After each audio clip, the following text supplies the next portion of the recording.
It was one of those slow, uneventful Thursday evenings. Nothing out of the ordinary. The soft murmur of the television drifted through the living room, blending with the comforting clink of my spoon in a familiar cup of tea. My wife, Emily, had been upstairs for quite a while. Not unusual in the slightest. That was her way of unwinding after a long day at the office. The stillness in our home was suddenly cut short by the unexpected chime of the doorbell. I wasn't waiting on anyone, so naturally I figured it was either a delivery gone astray or maybe a neighbor in need of a quick favor. Opening the door, I came face to face with a man, early 30s, dressed in regular street clothes, but clearly on edge. He looked like he'd run a marathon fueled by nerves. For a moment, we just stared at each other, suspended in silence. Then, abruptly, he broke it. "Is Emily here?" he blurted out. His voice was tight, almost sharp, laced with something I couldn't quite place. I blinked, thrown off balance. A stranger asking for my wife by name? That didn't sit right. My brain scrambled for explanations. Maybe a coworker? Some kind of crisis at her job? "Yeah, she's upstairs," I said slowly, eyeing him. "Can I ask what this is about?" His face twisted, half smirk, half sneer, as if he couldn't believe I'd asked. "You really don't know," he said, almost like he pitied me. A chill crept down my spine. "Don't know what?" I asked, my voice trembling, though a knot was already forming in my gut. "You seriously don't?" I repeated, more to myself than to him, as if repeating the question might clear the fog. He shook his head, bitterness etched deep in his expression. "She never mentioned me, huh?" he said, voice low, but heavy with implication. Before I could get a single word out, Emily appeared at the top of the staircase. The moment her eyes landed on him, the color drained from her face. "Ryan," she breathed, barely above a whisper. Her voice was thin, like the wind had knocked it right out of her. That name, Ryan, hit me like a freight train. This wasn't some coworker from the office or a confused neighbor. No, this was something else entirely. The way Emily froze, the way her whole body tensed, it said everything. "Go ahead, Emily," Ryan said, stepping inside like he belonged there. "Tell him." I didn't stop him. I couldn't. My feet felt glued to the floor. "Explain what?" he snapped. "That you've been feeding him lies for months? That while he trusted you, you were sneaking around with me?" And just like that, the floor dropped out from under me. Everything I thought was solid, our life, our love, the quiet certainty I'd built my days around, shattered. It felt like the air had been sucked out of the room. My voice shook as I managed to say, "Emily, is that true?" She didn't speak. She only nodded, slowly, miserably, as tears slipped down her cheeks, one after another. "I never wanted you to find out like this," she whispered.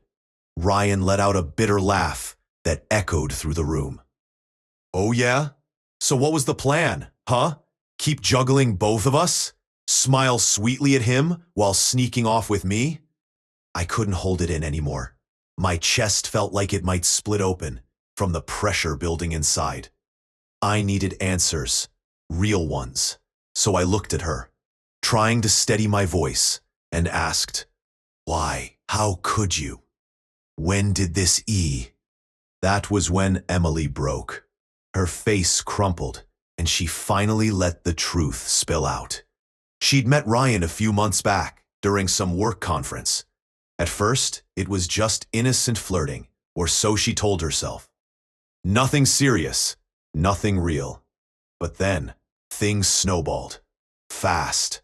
One moment she was exchanging smiles across a table, and the next, she was knee-deep in something she couldn't control, or didn't want to.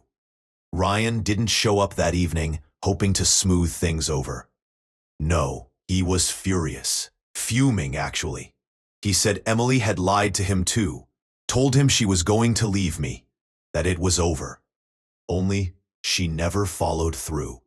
"You told me this marriage was finished," he yelled, his voice ringing through the house like a slammed door.